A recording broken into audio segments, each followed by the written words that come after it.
So, Jim, tell us a bit about Springfield. This has been going now for about 20 years. I gathered the Prime Minister was recently here talking about it in the context of sustainable population growth. The vision for it to grow quite big, isn't it? Yes, it is. Springfield is a very exciting development. It's a city currently that has 20,000 residents. We're looking at a population of 105,000. To give you an example of that size, that's the size of Rockhampton, Darwin or Parramatta in Sydney.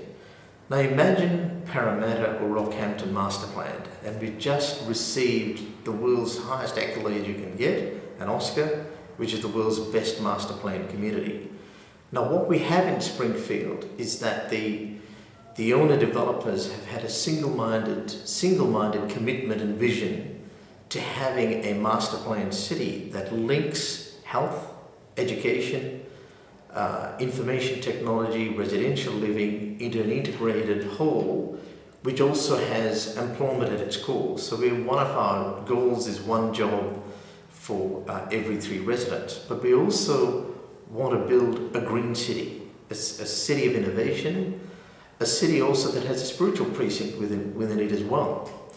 So this is an exciting project, and we're only at the very beginning of it. It's about 14% developed at this stage, and it's probably 30, 40 years of life in it. And we're in the exciting process now of bringing Health City together, where we're trying to get a private day hospital established with public patient activity. We have both public and private schools already opening in 2011 in Health City. We also have an Indigenous school coming up to open year after next, and that's as a result of a donation from the Springfield Land Corporation, donating the land and then getting federal and state funding to create an exciting Indigenous school here in Springfield. So in many ways, what we're on about is a unique lifestyle for business and residential in Queensland. And we really welcomed the state government's decision to bring forward the rail and have it established here in early 2013. So that now brings in integrated public transport. We can create a public transport culture. We've got 15 kilometres of green lungs here with a beautiful parkland setting that we've developed with state and federal funding. So we have truly a unique and exciting city. So let's fast forward, sadly, to the grim reality that we may confront another major cyclone, and potentially it could hit in a very populated area, Jim.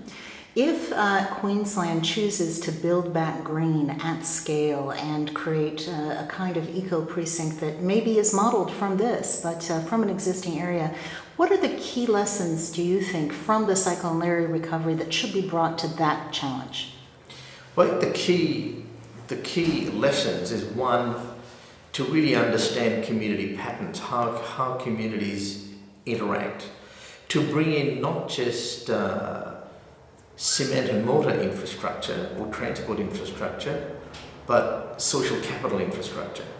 So that social capital is able to be marshalled not just in times of crisis, but also in times of your daily community life, to create the social framework and social patterns where communities can link together, can come together quickly in times of emergency, but can also have meeting places throughout our city where they can interact in a way that add values to their lives, and in times of crisis are able to work together to overcome whatever crisis might befall them.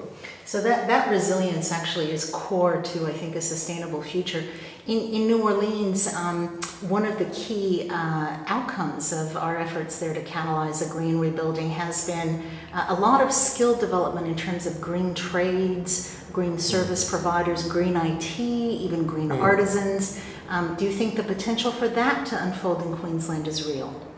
I do. I think resilience is a very key part of sustainability, and I think we should start with it with the curriculum, starting in schools.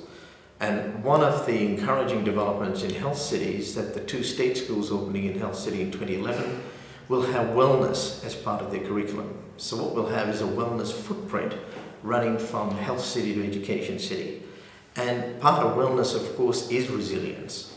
And part of resilience is also the connectivity of persons and communities in terms of facing both the challenges and the joys of day-to-day living, and of course the managing of crisis using collective intelligence, using collective responsibility, and sharing a shared purpose and meaning. Jim, that's wonderful. Green Cross is passionate about sustainability in the curriculum and about also the need for green school infrastructure over time. I imagine you would share those passions. Absolutely share that passion, and I would hope that Green Cross gives that input to our schools in Springfield. Yeah, thank you so much. Thank you.